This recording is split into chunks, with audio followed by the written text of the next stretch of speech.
Obesitas merupakan penumpukan lemak yang berlebih akibat ketidakseimbangan asupan energi dengan energi yang digunakan dalam jangka waktu lama. Itu merupakan pengertian dari WHO. Kemudian ada pengertian lainnya, yaitu obesitas adalah penumpukan jaringan adiposa atau lemak dalam tubuh yang terlalu berlebihan, yang dapat mengganggu kesehatan, yang ditandai oleh penumpukan lemak yang menyebabkan timbulnya berbagai penyakit, seperti diabetes mellitus, penyakit jantung, stroke, dan kanker, dan penyakit degeneratif lainnya. Nah, kemudian selanjutnya, menurut Kementerian Kesehatan Indonesia, seseorang dapat dikatakan obesitas apabila indeks massa tubuhnya itu melebihi dari 27.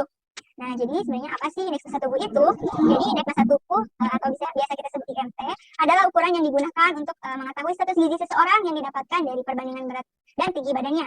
Maka dari itu setiap orang harus menghitung berapa nilai IMT-nya agar tahu status gizi tubuhnya normal atau tidak.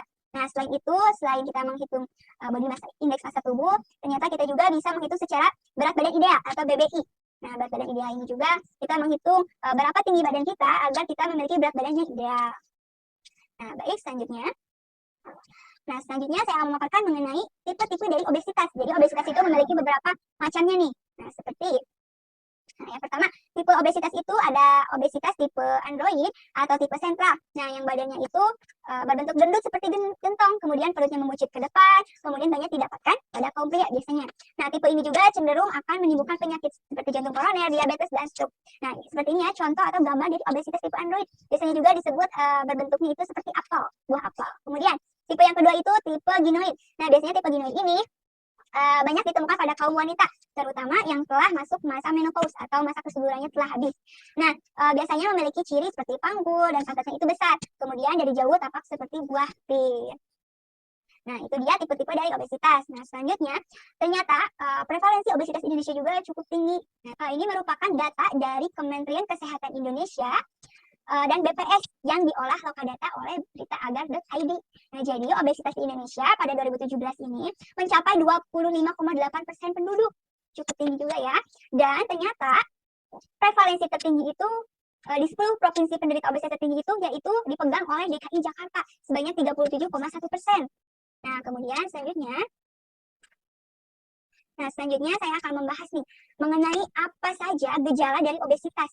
Setelah tadi memaparkan mengenai pengertian obesitas, kemudian prevalensi obesitas, selanjutnya mengenai apa saja gejala dari obesitas. Nah, gejala obesitas itu yang pertama, wajahnya yang membulat dan pipi tembem. Nah, gejala obesitas ini dilihat dari struktur tubuhnya secara langsung ya.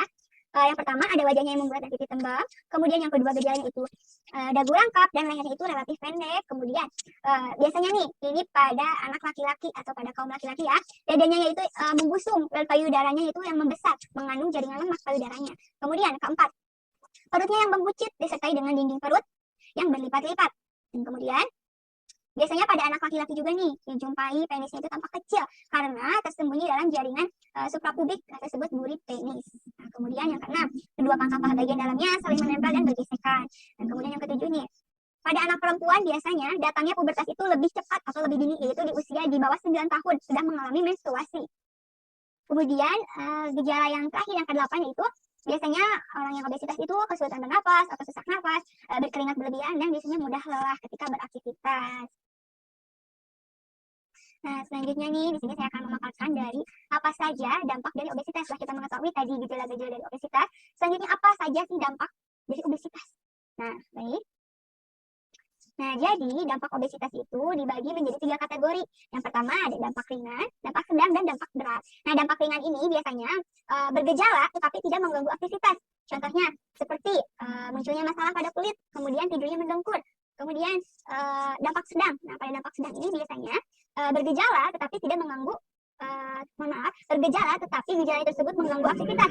Contohnya sulit nafas, nyeri persendian dan otot, kemudian nyeri kaki, kemudian sakit punggung juga. Kemudian dampak berat. Nah, dampak berat ini biasanya bergejala dan biasanya gejala tersebut mengancam jiwa atau disebut penyakit yang ditimbulkan oleh obesitas gitu ya, seperti hipertensi, penyakit kardiovaskular, diabetes mellitus tipe 2, kanker tertentu, kemudian varises. Cukup mengerikan juga ternyata dampak atau penyakit yang ditimbulkan oleh obesitas. Nah, setelah kita mengetahui dampak atau patofisiologi dari obesitas, sebenarnya apa sih yang bisa menyebabkan yang bisa mengkontribusi atau menyebabkan obesitas tersebut. Nah, penyebab obesitas ini dibagi menjadi dua kategori, yaitu faktor secara langsung dan faktor secara tidak langsung. Nah, jika faktor secara langsung itu mengenai genetik, kemudian umur, kemudian jenis kelamin, kemudian eating behavior atau kebiasaan pola makannya, kemudian dari physical activity, dari kebiasaan beraktivitas, kemudian dari hormonalnya, gitu ya. Nah, kemudian secara tidak langsung itu mengenai sosiokultural ekonominya, kemudian dari lingkungannya, kemudian dari tingkat pengetahuan dan atau tingkat pendidikannya gitu ya. Jadi jika seseorang, biasanya masyarakat pendidikannya itu tinggi dan pengetahuannya itu cukup, akan cenderung selektif ya dalam mengkonsumsi makanannya. Berbeda lagi sebaliknya dengan masyarakat dengan kurangnya pengetahuan, akan memilih makanan apa adanya tanpa memperhatikan aspek kesehatannya. Baik, setelah itu setelah saya memaparkan mengenai gejala, dampak, kemudian faktor yang menyebabkan obesitas, selanjutnya mengenai tata laksana pencegahan dan pengobatan dari obesitas.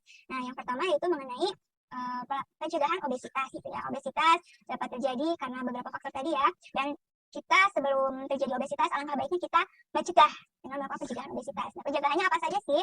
Nah, pencegahannya yaitu yang pertama, membatasi konsumsi fast food dan junk food. Nah, kenapa?